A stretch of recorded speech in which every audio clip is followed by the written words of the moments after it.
ప్రకాష్ గారు నమస్తే అండి. నమస్తే కిషోర్ గారు. మూసీ ప్రక్షాళన అంటే ప్రక్షాళన కాదు, మూసీకి సంబంధించి అక్కడ గాంధీ విగ్రహం ఏర్పాటు చేయాలన్న ఒక కృతనిశ్చయంతో ఉన్నారు. నిన్న గూడా ఆయన ఒక సభలో మాట్లాడుతూ నేను అది కట్టి తీరుతాను. నేను అక్కడ ఉన్న వాళ్ళందరికీ గూడా మళ్ళీ సౌకర్యాలు కల్పిస్తానని గట్టిగా చెప్తున్నాడాయన. మీరు ఈ వి ఎందుకని మీరు మీరు నమ్మలేకపోతున్నారు? మీరు ఈ వీడియోని రాహుల్ గాంధీ మన రేవంత్ రెడ్డికి పంపియండి. రాహుల్ గాంధీ, ప్రియాంక గాంధీ, సోనియా గాంధీ, రాజీవ్ గాంధీ, ఇందిరా గాంధీ. హ్మ్. ఈ గాంధీలలో ఉన్నది గాంధీ గాదు. మహాత్మా గాంధీ గాదు. గండి. GHANDY. గండి. గండి. గండి అనేది వాళ్ళ సర్‌నేమ్. ఫిరోజ్ గాంధీ సర్‌నేమ్ ఫిరోజ్ గండి. ఫిరోజ్ గాంధీని గాంధీ దత్తత తీసుకోలేదు. ఆయన దత్తత తీసుకొని పెళ్లి చేసింది లేదు. ఆయన ఇంటి పేరు పార్సీ ఆయనే. అవును. ఫిరోజ్ వీళ్ళంతా గాంధీ పార్సీ వాళ్ళే. ఇంటి పేరు గండి. గండి. గండిని వీళ్ళు గాంధీగా మార్చారు. ఈ పిచ్చోడు ఆయనకు గాంధీకి, గంధీకి తేడా తెలవక గాంధీ విగ్రహాన్ని పెట్టి రాహుల్ గాంధీని వీళ్ళందరినీ మెప్పు పొందాలని చూస్తున్నాడు. హ్మ్. మూసీ అనే దాని ఎనకాల కేసీఆర్, కేటీఆర్ గారి విజన్ వేరు. వాళ్ళు రేవ్ ఇష్టం వచ్చినట్టు ఇచ్చారు కాబట్టే ఈ రోజున ఆ రకంగా అందరూ కట్టుకున్నారక్కడ. కాంగ్రెస్ పాలన పుణ్యం అది. ఆ! ఒక్క బస్తీ కూడా కొత్తగా ఏర్పడలేదు బీఆర్ఎస్ గవర్నమెంట్‌లో. బీఆర్ఎస్ ఏం చేసిందంటే, ఒక్క గుడిసెను కూడా తీసేయాల్సిన అవసరం లేకుండా మురిగినీటిని శుభ్రం చేయాలనుకున్నది. మూసీలో మనకేంటి సమస్య? మూసీలో మనకు సమస్య మురికి నీరే. మురికి నీరే. మురికి నీరుని శుభ్రం చేస్తే పోద్ది కదా! హ్మ్. సుందరీకరణ గురించి ఎవడు అడిగిండు? శుద్ధీకరణ గురించి అడిగారు. ఓకే. మూసీలో ఆ కంపు కొడుతున్న నీళ్లు శుభ్రం చేసి మంచినీటిని ప్రవహించేలాగా చేయాలని చెప్పారు. ఒకవేళ ఆ గవర్నమెంట్ కంటిన్యూ అయ్యుంటే ఈ పాటికి అది జరిగి ఉండేది. హ్మ్. కేవలము అంటే అందులో కూడా కొన్ని సంస్కరణలు తీసుకురావాల్సిన అవసరం ఉండే. ఫస్ట్ టైం నదికి హద్దులు నిర్ణయించింది భారతదేశంలో కేటీఆర్ గారు. మళ్ళీ చెప్తున్నాను నేను. ఒక నదికి హద్దులు నిర్ణయించింది అట్‌లీస్ట్ 55 కిలోమీటర్స్ నగరం పొలిమేరలలో. హ్మ్. అది ఓవర్‌నైట్‌లో జరిగింది కాదు. Irrigation department, municipal department, revenue department వీళ్ళందరూ కలిసి నది ఎక్కడి నుంచి ఎక్కడి వరకు ఉండే. ఓకే. ఇక్కడ హ్మ్. అర్థం చేసుకోవాల్సింది హద్దులు నిర్ణయించే వరకే 22 వచ్చింది 2022. తర్వాత ఆ గవర్నమెంట్ పడిపోయింది. హ్మ్. అసలు హద్దులే మొన్న నిర్ణయిస్తే నీ బఫర్ జోను, నీ ఎఫ్‌టీఏలు ఇవన్నీ ఎవరు చేసిండ్రు? ఎప్పుడు చేశారు? అంతకుముందు మూసీకి 9 మీటర్లు ఉండేది బఫర్ జోన్. 9 మీటర్లని 50 మీటర్లు చేశారు. ఇప్పుడు 100 మీటర్ల దాకా తీసుకుపోతున్నారు. ఎవడయ్యా జాగిరి ఇది? పుట్టుకతోని పట్టాలు తీసుకొని పుడుతున్నారా? ఈ భూమంతా కూడా దేవుడిచ్చిన భూమే కదా! అంతే గదా! దేవుడిచ్చిన భూమి. ఎవరెక్కడ ఇల్లు కట్టుకుంటే వాళ్ళకి పట్టాలు ఇచ్చాడు నిజాం. ఎవడెక్కడ ఇల్లు కట్టుకుంటే స్వాతంత్రం వచ్చిన తర్వాత ఆ ప్రభుత్వాలు ఇచ్చాయి. ఆఖరకు కేసీఆర్ గారు జీవో నంబర్ 58, 59 ద్వారా కొన్ని వేల మందికి గుడిసెలకు, బస్తీలకు పట్టాలిచ్చారు. కానీ ఓ దరిద్రపు చట్టం ఒకటి ఏడ్చింది కదా మనకు. ఆ చట్టం ఏందంటే మూసీ పరివాహక ప్రాంతంలో ఇవ్వకూడదు. బఫర్ జోన్‌ను హ్మ్. అయితే బఫర్ జోన్ అనేది ఇష్టం వచ్చినట్టుగా మార్చాక ఎవడిచ్చాడు?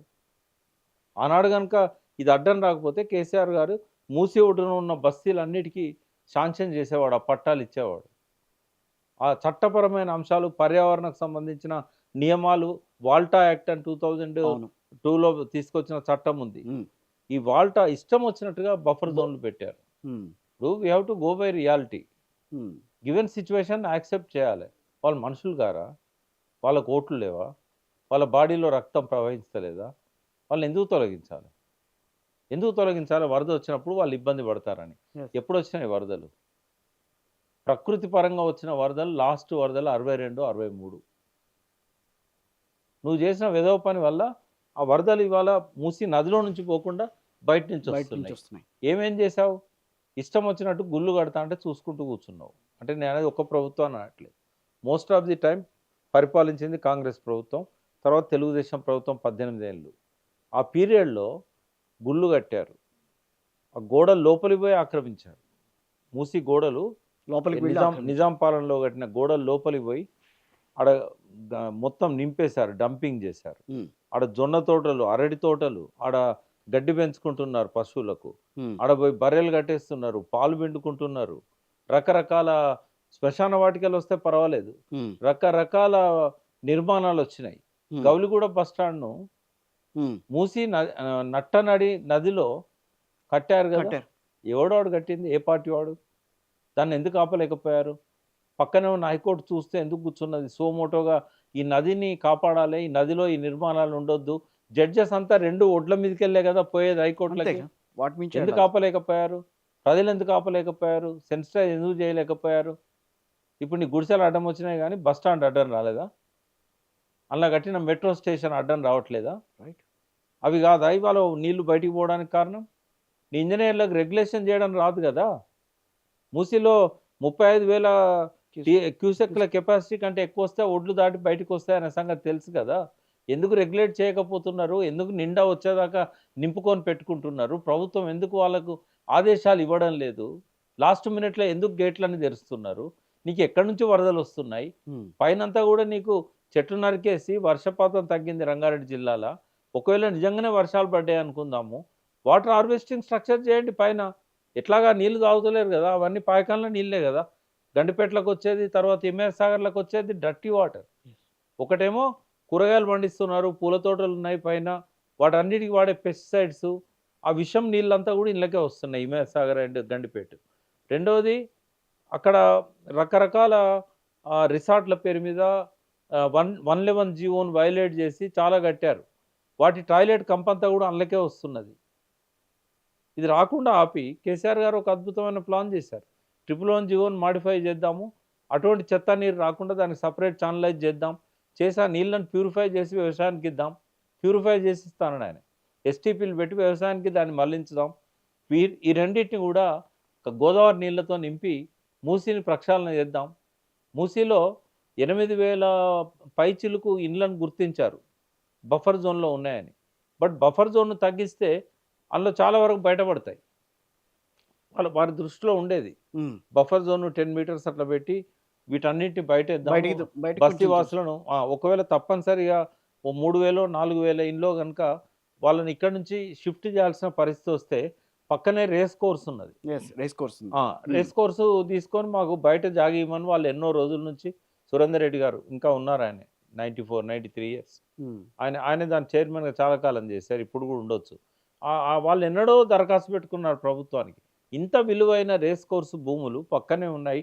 మూసి పక్కనే ఉన్నాయి. అక్కడ నువ్వు వాళ్ళకు డిగ్నిటీ హౌసెస్ ఎందుకు కట్టియకూడదు? వాళ్ళు పోమని చెప్పారా? వాళ్ళకి ముందే డిగ్నిటీ హౌసెస్ కట్టించి, షిఫ్టింగ్‌కి డబ్బులిచ్చి, కొంతకాలం జీవనోపాధి పోతది కాబట్టి, దానికి కూడా కొంత నష్టపరిహారం ఇచ్చి, గౌరవప్రదంగా వాళ్ళని ఆళ్ళకి షిఫ్ట్ చేయించుంటే వాళ్ళు పోరా? ఇదేం చేయకుండా నందనవనంలాగా ఎక్కడనో వనస్థలిపురం అవతలనో, ఇంకొక దగ్గరనో 5 ఎకరాలు వికారాబాద్ దగ్గరనో జాగా తీసుకొని, మీరక్కడ పోయి ఉండండి నేను ఇల్లు కట్టిస్తా అంటే, వాళ్ళు బాసనలు తోముతారు. హ్మ్. వాళ్ళకి ఇండ్లు కావాలి. అదేవిధంగా వాళ్ళు డ్రైవర్స్ ఉంటారు చాలామంది. రకరకాల పనులు చేసేవాళ్ళు ఉంటారు. వాళ్ళ వృత్తులన్నీ కూడా వాళ్ళ ఇంటికి 1 కిలోమీటర్, 2 కిలోమీటర్ల దూరంలో ఉంటాయి. వాళ్ళని తీసుకుపోయి ఊరు బయట తరిమితే వాళ్ళ ఉపాధి పోద్ది కదా! ఇప్పుడు ఎగ్జాంపుల్ చెప్తున్నా తుమ్కుంట. అక్కడ ఏం చేశారు మల్లారెడ్డి గారు, కేసీఆర్ గారు వాళ్ళు డిగ్నిటీ హౌసెస్ కట్టించారు చాలా. కొన్ని వందలున్నాయి. వాటిలల్లో రేవంత్ రెడ్డి ఏం చేశాడు? అందరిని పంపించాడు. ఎక్కడెక్కడోళ్ళకో మంజూరు చేశారు, పంపించారు. ఇవాళ వాళ్ళకి పనులు లేవు. వాళ్ళు అక్కడ ఆ ఊరు బయట ఔటర్ రింగ్ రోడ్ పక్క నుంచి సిటీకి రాలేరు వాళ్ళు. వాళ్ళ కోసం ఏమన్నా ప్రత్యేక బస్సులు కూడా నడుపుతలేదు ఆర్టీసీ. వాళ్ళంతా ఆ చుట్టుపక్కల ఊర్ల మీద పడి మాకు పని ఇప్పించండి అని తిరుగుతున్నారు. ఆడవాళ్ళు, మగవాళ్ళు, యువకులంతా. ఉన్న కాడ నుంచి వాళ్ళ ఉపాధి కట్ చేసి రైట్. అక్కడ ఎట్లా కలుస్తది? అంటే ఇక్కడ ఏంటి వెనకాల ఉన్న మోటివ్ ఏంటనంటారు? విగ్రహం పెట్టాలన్న మోటివా? లేకపోతే ఇంకా వేరే వెనకాల ఏమన్నా దాగుందనంటారా? రాజకీయ నాయకులలో సిటీ ఎట్లయిపోయిందంటే వాళ్ళకి 10 ఏళ్ల నుంచి అధికారం లేదు. ఆ! కేంద్రంలో లేదు, రాష్ట్రంలో లేదు. పైరవీలు చేసుకోలేదు. డబ్బు కావాలి. ఎలక్షన్ కాస్ట్‌లీ అయింది. మొన్నటి అప్పులు తీర్చాలన్నా కొత్తగా మళ్ళా ఎలక్షన్‌కు మళ్ళా రేపు పోవాలన్నా ఈ 5 ఏళ్ల కాలంలో ఒక్క తెలంగాణలోనే కాకుండా చుట్టుపక్కల భారతదేశంలోని అన్ని రాష్ట్రాలల్లో ఎలక్షన్‌లు జరిగినా కూడా డబ్బులు పంపాలి. ఏ కాంట్రాక్ట్ అయినా కొంతకాలం నుంచి ఏమైందంటే సరే కేసీఆర్ ఒక్కరిని నేను ఎగ్జంప్షన్. ఆయన 10 ఏళ్ల పాలనకు నేను డెఫినిట్‌గా నేను ఫిదా అయినా చాలా విషయాలల్ల ఎవరు నా ముందు ఆర్గ్యూ కూడా చేయలేరు. ఆయన డెవలప్‌మెంట్ చేయలేదన్నా, ఆయన పాలన బాగాలేదన్నా నేను దాన్ని 100% ఖండించి వాస్తవాలు చెప్పగలుగుతా. హ్మ్. బట్ ఇవాళ ఆయన తప్ప ప్రతి రాజకీయ నాయకుడికి ఏందంటే డబ్బే లక్ష్యం. 5,000,00,00,000 ఖర్చు పెట్టాలా అని అంటున్నారు గానీ డబ్బెక్కడుంది అక్కడ దాంట్లో? 4,000 కోట్లకు వాని కాలు పట్టుకుంటుండు కదా! ఏడీబీ ఉంది. Asian development bank. హ్మ్. వాడు 2 సార్లు విజిట్‌కొచ్చాడు. జనవరి 26 నాడు అప్రూవల్ ఇచ్చాడు. దానికి అడ్డుపడ్డారు వీళ్ళు పోయి ఉద్యమకారులు అంతా వాళ్ళని కలిసి వాళ్ళతోనే మాట్లాడారు. మరి అది ఇంతవరకు వాళ్ళు శాంక్షన్ చేయలేదు. నువ్వు 4,100 కోట్ల వాడిచ్చే డబ్బులకు ఇంకో 1,500 కోట్లో 1,600 కోట్లో మ్యాచింగ్ గ్రాంట్ రాష్ట్ర కేన్ ప్రభుత్వం ఇవ్వాలి. హ్మ్. ఈ పెన్షన్లకు డబ్బులు లేవు కదా! పాపం చచ్చిపోతున్నారు రిటైర్ అయిన వాళ్ళు. రిటైర్ అయిన వాళ్ళు. ఆ! నువ్వు ఇచ్చే పథకాలకు డబ్బులు లేవు కదా! నువ్వు ఎవరికిస్తున్నావు? నీకు ఇటువంటి వాళ్ళకి ఇవ్వడానికి డబ్బులు లేవు. నువ్వు ఇచ్చిన హామీలను నెరవేర్చడానికి డబ్బులు లేవు. రేపటి రోజుల్లో జీతాలు ఇయ్యడానికి కూడా డబ్బులుండవు. ఇప్పుడేందంటే ప్రెస్టేజ్‌కి పోయి కేసీఆర్ గారు ఫస్ట్ రోజు ఇయలేదు. ఆయన కనీసం 18వ తారీఖున ఇచ్చాడు. రిటైర్ అయ్యి 3 ఏళ్ళైనా కూడా ఇవాళ నువ్వు ఇవ్వట్లేదు కదా! లేదు పెన్షనర్స్ ఇప్పటికీ పెన్షనర్స్ గొడవ అంతా ఇట్లా 62 మంది ఆగమవుతున్నారు. ఆత్మహత్యలు చేసుకున్నారు కదండీ. చేసుకున్నారు కదా! ఆత్మహత్యలో మరి ఏ రకంగా ఏదో ఏదైనా రకంగా గాని వాళ్ళ మరణాలకు ఎవడు బాధ్యుడు? రైట్. నీకు ఇదే లేదా? మింగమెతుకు లేదు మీసాలకు సంపెంగ నూనె అని వెనకట అంటారు. నానుడుంది. హ్మ్. నీకు ఈ గాంధీ ఏమన్నా చెప్పాడా? నాకు ఇంత పెద్ద విగ్రహం కట్టియమని ఆయనే వీలునామా ఏమన్నా కరెక్ట్ ఇచ్చాడా? సార్. బీఆర్ఎస్ హయాంలో అంబేద్కర్ విగ్రహం కట్టారు. అంబేద్కర్ అంటే మనకు దానికి దానికి నేను కూడా కాంగ్రెస్ పార్టీ గాంధీని చూపించుకుంటోందని చెప్పి చూపించే ప్రయత్నం ఆయనకి. నేనేమంటున్నా అంటే ఆ. అంబేద్కర్ విగ్రహం పెట్టడానికి ఒక అర్థం ఉంది. హ్మ్. ఎందుకు అంటే ఆ ఆర్టికల్ 3 ప్రకారంగా భారత రాజ్యాంగంలో ఆర్టికల్ 3 ప్రకారంగా తెలంగాణ వచ్చింది. హ్మ్. కాబట్టి రుణం తీర్చుకోవడానికి ఆయనే అంబేద్కర్ విగ్రహం విగ్రహం కట్టారు. కట్టాడు. హ్మ్. దాన్ని ఎవరు ప్రశ్నించలేదు. లేదు. ఆ! హ్మ్. ఇంకోటి ఇవాళ భారతదేశంలో నీకు అందరి విగ్రహాలు ఎన్నుంటాయో ఒక అంబేద్కర్ విగ్రహాలు అన్ని ఉంటాయి. హ్మ్. అంటే ప్రజల హృదయాల్లో నిలిచిపోయాడు ఆయన. అంబేద్కర్ ఒక్క దళితులకే ప్రతినిధి కాదు. రాజ్యాంగ నిర్మాత అండి ఆయన. సమస్త ప్రజలకు రాజ్యాంగ నిర్మాతే కాకుండా అందరి హక్కుల గురించి, అందరి బాధల గురించి మాట్లాడాడు ఆయన. హ్మ్. ఆయన ఒక మానవతా విలువలను మూర్తిభవించుకున్న మానవతావాది ఆయన. హ్మ్. అటువంటి గొప్ప వ్యక్తి స్వాతంత్ర పోరాట యోధుడు. ఎప్పుడో 1930స్‌లో రౌండ్ టేబుల్‌లో లండన్‌లో పోయి భారత స్వాతంత్రం గురించి, ఇక్కడ హక్కుల గురించి మాట్లాడిన వ్యక్తి. అట్టడుగు వర్గాల గురించి ఆయన బ్రిటిష్ వాళ్ళతోనే వాదించిన వ్యక్తి. అటువంటి ఒక గొప్ప వ్యక్తి విగ్రహం పెట్టడానికి గాంధీ కూడా చాలా గొప్ప వ్యక్తి. జాతిపితగా దేశం గౌరవించింది. కానీ ఇవాళున్న పరిస్థితుల్లో నువ్వు అక్కడే ఎందుకు పెట్టాలి? గుడిసెలు కూల్చి, ఇల్లు కూల్చి. హ్మ్. నువ్వు కంటోన్మెంట్‌లో నీకు మా మోడీ గారితో బానే ఉంది గదా! హ్మ్. కంటోన్మెంట్‌లో కావాల్సినంత ల్యాండ్ ఉంది. హ్మ్. అంటే దాదాపు నాకు తెలిసి 50% ల్యాండ్ వేకెంట్ ఉంది కంటోన్మెంట్‌లో. అవును. పాత బ్యారక్స్ 40 ఏళ్ల కింద వెకేట్ చేసినయి కూలిపోయున్నాయి. హ్మ్. రోజు చూస్తుంటా నేను. నువ్వు ఆడ పెట్టుకోవచ్చు కదా! ఒక గాంధీ పార్క్ పెట్టొచ్చు కదా! నీ బీజేపీ నాయకులు మేచన్ కిషన్ రావు లాంటి వాళ్ళు అడిగిన్లు. తెలంగాణ స్వాతంత్ర పోరాట యోధుల స్మృతి చిహ్నాన్ని ఏర్పాటు చేస్తాం మాకు 100 ఎకరాలు ఇయ్యమని చెప్పి. నువ్వు అదన్నా చేయనుంటివి. గాంధీ విగ్రహాన్ని అక్కడ ఎందుకు పెట్టకూడదు? ఇప్పుడు గాంధీ విగ్రహం కంటోన్మెంట్‌లో నీకు కావాల్సినంత ల్యాండ్ ఉంది యెస్ కదా! ఉంది. హ్మ్. సిటీకి దూరం కాదు కదా అది. ఇంకోటి ఇప్పుడు ఆ బాపు ఘాట్ ఉన్నది. బాపు ఘాట్ దగ్గర నువ్వు అది పెట్టడం వల్ల హ్మ్. చుట్టుపక్కల అపార్ట్మెంట్స్ అన్నీ కూలగొడతానంటే ఎట్లా సాధ్యమైతది అది? యెస్. పర్మిషన్ తీసుకొని కట్టుకున్నారు కదా! నీ కాంగ్రెస్ ప్రభుత్వమే కదా వాళ్ళకు పర్మిషన్‌లు ఇచ్చింది అప్పట్లో. అవును. ఎట్లా కూలగొడతావు నువ్వు? ఇప్పుడు అయ్యప్ప సొసైటీలో హ్మ్. ఇల్లు కూలగొట్టాలనుకుంటే ఈవెన్ అప్పుడు కేసీఆర్ గారు కూడా ఆయన పీరియడ్‌లో కూడా సర్వే చేసి ఈ అక్రమంగా నిర్మించిన భవనాలు కూలగొట్టాలన్నప్పుడు కోర్టు అడ్డుపడ్డది. ఏమన్నది కోర్టు? ఇది ట్రస్ట్ బోర్డు భూములే కావచ్చు. హ్మ్. ఈ ఈ భూములను మీరు కాపాడుకోలేకపోయారు. యెస్. వాళ్ళకి అనుమతులు ఇచ్చారు. వాళ్ళంతా బిల్డింగులు కడుతుంటే అడ్డుపడలేదు మీరు. పైనుంచి పర్మిషన్‌లు ఇచ్చారు. కాబట్టి మీ తప్పు కూడా ఉంది. కాబట్టి ట్రస్ట్ బోర్డుకు ఈ భూములను వీళ్ళకిచ్చేసి ఎవరైతే ఇల్లు కట్టుకున్నారో వాళ్ళ నుంచి వచ్చిన డబ్బులతోని రెగ్యులరైజ్ చేయడానికి డబ్బులు ఫిక్స్ చేస్తారు కదా! ఆ డబ్బులతో వాళ్ళకు అంతే సమానమైన భూమిని బయట కొనియండి అని చెప్పింది. అంటే ఎట్టి పరిస్థితుల్లో అమ్మగూడని ట్రస్ట్ బోర్డ్ భూముల లోపలనే ఇటువంటి నిర్ణయం తీసుకున్నది. ఓకే. ఈ మూసీ పరివాహక ప్రాంతంలోది ప్రభుత్వ భూమి. హ్మ్. సరే నది లోపల కట్టడాన్ని డెఫినిట్‌గా నిషేధించాలి. నది లోపల ఎవరు కట్టినా కూడా దాన్ని కూల్చేయాలి. హ్మ్. నది లోపల ఎవరు కట్టలేదే. అంతా నది ఒడ్డుకి ఇవతల కట్టుకున్నారు కదా! మధు రిడ్జ్ అని అది నది లోపల కట్టలేదు. నది లోపల కట్టలేదు. కట్టలేదు. మరి నది దాన్ని చాలా దూరం ఉంది. దాన్ని నీకు కూల్చి వరదల్లో కూడా మధు రిడ్జ్‌కి నీళ్ళు రాలేదు. నీకు నువ్వు ఏ ఉద్దేశంతోని కూల్చాలంటున్నావు? అంటే రిక్రియేషన్ సెంటర్సు, హోటళ్ళు, స్టార్ హోటళ్ళు అంటే ఇవన్నీ దేనికోసం? నీ అస్మదీయులకు, నీ దగ్గర వాళ్ళకు, బంధుమిత్రులు, పరివార సమేతంగా ఏందంటే వాళ్ళకందరి సమేతంగా వాళ్ళందరికీ నువ్వేదో చేద్దామనే గదా! నేను మళ్ళీ చెప్తున్నా కిషోర్ గారు. నేను భారతదేశ నదుల మీద, వర్షాధార నదుల మీద నేను అధ్యక్షునిగా, చైర్మన్‌గా కొనసాగుతున్నా. హ్మ్. సబర్మతి విజిట్ చేశాం చాలా సార్లు. హ్మ్. సబర్మతి రోల్ మోడల్ రేవంత్ రెడ్డి గారికి. హ్మ్. సబర్మతి ఘోరంగా విఫలమైంది. హ్మ్. ఫస్ట్ మురుగునీటిని వాళ్ళు శుద్ధి చేయడంలో ఫెయిల్ అయ్యారు. రైట్. ఎస్టీపీలు ఫెయిల్ అయినాయి. ఇప్పటికి అదే మురుగునీరు సాబర్మతిలో ప్రవహిస్తుంది. ప్రవహిస్తోంది. మురుగునీరు వస్తా ఉంటే పక్కన నువ్వు మెట్లు కట్టించి, గద్దెలు కట్టించి, చాయ్ హోటళ్ళు పెట్టి, రిక్రియేషన్ సెంటర్లు పెట్టి, పార్కులు పెడితే ఎవడన్నా ఎవడొస్తాడు? కూర్చుంటాడా? ఇప్పుడు ఎవడొస్తాడు? ఎవడొస్తలేడు ఆడ. ఉమ్. ఇంకోటి ఏమైందంటే పెద్ద పెద్ద రేట్లు పెట్టి 5 ఏళ్లకోసారి టెండర్ పెట్టి నువ్వు cycle parking, two wheeler parking, car parking ఇట్లాంటివన్నీ పెట్టావు. బస్సుల పార్కింగ్ కూడా పెట్టావు. ఈ పార్కింగ్ వాళ్ళంతా మాతోని అయితలేదని చెప్పేసి వెళ్ళిపోయారు. మేము డబ్బులు కట్టలేమని చెప్పేసి వెళ్ళిపోయారు. వెళ్ళిపోయారు వాళ్ళు. ఇప్పుడు ఏం లేదు. ఎవరైనా ఎక్కడైనా పెట్టుకోవచ్చు ఆడ. ఉమ్. రెండవది ఆ టికెట్ కొనుక్కున్నోళ్ళు కూడా ఆ అటల్ బ్రిడ్జ్ అని కట్టారు. అవును, అటల్ ఆ బ్రిడ్జ్. కలర్ రాత్రిపూట 6 అయిందంటే ఆ. రంగురంగులతో దేదీప్యమానంగా వెలిగిపోతూ ఉంటుంది. దాని పైనుంచి అటు, దాని నుంచి మళ్ళీ ఇటు. అక్కడ పక్కన ఏంటంటే సిటీ పక్కనే కాబట్టి రోడ్ పక్కన ఓ రిక్రియేషన్ సెంటర్ పెట్టి ఆడ అన్ని టీలు, జ్యూస్లు గద్దప్ప ఏది నడవట్లేదు. పార్కులకి ఎవడు పోవట్లేదు. ఆ నీళ్ళల్లో బోట్ షికారు కూడా ఎవరు చేయట్లేదు. మురుగునీళ్ళలో బోట్ షికారు ఎక్కడ చేస్తారు? ఘోరంగా ఫెయిల్ అయింది సాబర్మతి రివర్ ఫ్రంట్. పర్యావరణవేత్తలంతా కూడా క్రిటిసైజ్ చేస్తున్నారు.